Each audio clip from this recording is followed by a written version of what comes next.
My wife's best friend pulled me into the camera blind spot. I've been waiting for this. The moment my wife's best friend pulled me behind the tall curtain and out of the security camera's view, I knew something was terribly wrong. The wedding anniversary party was still glowing with laughter just a few feet away, music drifting through the hotel ballroom while our friends raised glasses to my wife and me. But there I stood in a narrow service corridor, staring at the woman who had been part of my wife's life for more than a decade. Her eyes were filled with something I had never expected to see there: fear, regret, and a secret she had apparently carried for far too long. Then she whispered that she had been waiting for this moment, and suddenly the entire picture of my marriage began to change. Before I continue, if you believe that kindness, honesty, and second chances can change a person's life, please like this video, share it with someone who needs to hear it, leave a comment, and subscribe to Wisdom Story House. Sometimes the person standing quietly beside us is fighting a battle we know nothing about. My wife, Celeste, and I had been married for 8 years. From the outside, our life looked almost perfect. We had a comfortable home, steady jobs, weekend breakfasts together, and a small collection of memories that filled our hallway with photographs. But lately, something between us had become strangely quiet. Celeste still smiled, still asked whether I had eaten, still reminded me about appointments, but there was a distance in her eyes that I could never reach. I blamed myself at first. I wondered whether work had changed me, whether I had become too distracted, or whether the ordinary responsibilities of marriage had slowly turned us into roommates who remembered how to love each other but had forgotten how to show it. Her best friend, Maribel, had always been around. She was the loud laugh at family dinners, the person who remembered Celeste's birthday better than I did, and the woman who seemed to know every chapter of my wife's life. I trusted her because Celeste trusted her. That was why what happened that night frightened me so much. During the anniversary party, Maribel approached me while everyone was gathered around a large screen showing photographs from our wedding. She looked unusually serious and quietly motioned for me to follow her. I hesitated, but something in her expression made me go. She led me toward the side of the ballroom and stopped where a large decorative curtain created a blind spot between 2 security cameras. The music became distant, and the laughter sounded strangely unreal. Maribel looked at me for several seconds before saying she had been waiting for the right opportunity to tell me the truth. My heart began pounding. I immediately thought the worst. I wondered whether Celeste was leaving me, whether there was another man, or whether some terrible secret had been hidden from me for years. But the truth was nothing like what I expected. Maribel told me that 6 months earlier, Celeste had received news that could have destroyed the future we had planned together. She had been dealing with a serious financial crisis at work after taking responsibility for a mistake that was not entirely hers. She had also discovered that her father's old debts had resurfaced, and she had secretly been using her savings to help her mother. She had never told me because she believed I was already carrying too much responsibility.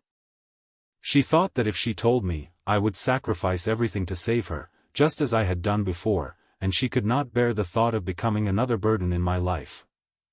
I stood there speechless.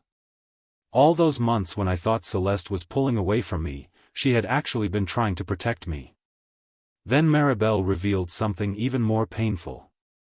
She had known the truth from the beginning, but she had promised Celeste she would not tell me unless she believed our marriage was genuinely falling apart.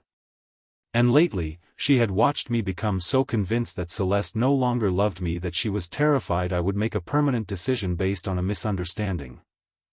The words she had spoken earlier suddenly made sense. She had not been waiting for a secret romance or an inappropriate moment. She had been waiting for the courage to stop a marriage from collapsing under the weight of silence. When I returned to the ballroom, I saw Celeste standing alone near the photographs from our wedding. For the first time that night, I noticed how tired she looked. Her smile was beautiful, but her eyes were exhausted. I walked toward her without saying anything. She looked at me nervously, as if she already knew Maribel had told me. I took her hand. That simple gesture broke something inside both of us. Celeste began crying, and so did I. We finally admitted how badly we had both misunderstood each other. She had thought hiding her problems was an act of love. I had thought giving her space was an act of love. We had both been trying to protect each other, yet our silence had slowly built a wall between us. That night did not magically fix everything. Love rarely works that way. We still had financial problems, difficult conversations, and trust to rebuild. But for the first time in months, we stopped pretending everything was fine and started being honest about what was hurting us. Maribel quietly left the party before anyone noticed. Later, I realized why she had pulled me into that camera-blind spot. She wanted a private moment where the truth could be spoken without an audience, without embarrassment, and without turning someone else's pain into entertainment. A year later, our marriage was stronger than it had been before. We had learned that love was not simply about romantic moments, anniversaries, or photographs. Sometimes love was sitting beside someone while they cried.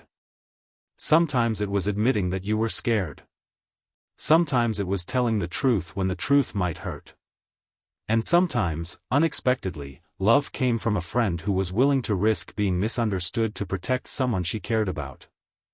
If this story touched your heart, please take a moment to like the video, share it with someone you love, and subscribe to Wisdom Story House. Your support helps these stories reach people who may need their message more than we realize. And before the story ends, I want to ask you for something special. Comment "second chances" if you believe people deserve the opportunity to explain themselves before we judge them. That night taught me something I will never forget. The most dangerous distance in a relationship is not miles, separate rooms, or busy schedules. It is the distance created when two people stop telling each other what is really happening inside their hearts. Sometimes the person who seems distant is actually drowning. Sometimes the person who seems cold is simply afraid. And sometimes, before walking away from someone you love, all it takes is one honest conversation to discover that the love you thought was disappearing was actually waiting quietly for you to notice it again. Celeste and I still have imperfect days. We still misunderstand each other sometimes. But now, when something hurts, we talk. When one of us is afraid, we say it. And whenever I see that old wedding photograph hanging in our hallway, I remember the night everything almost ended, not because love had disappeared, but because we had forgotten how to speak its language. And that is why I will always be grateful for the woman who pulled me into the camera-blind spot that night. She did not lead me toward betrayal. She led me toward the truth.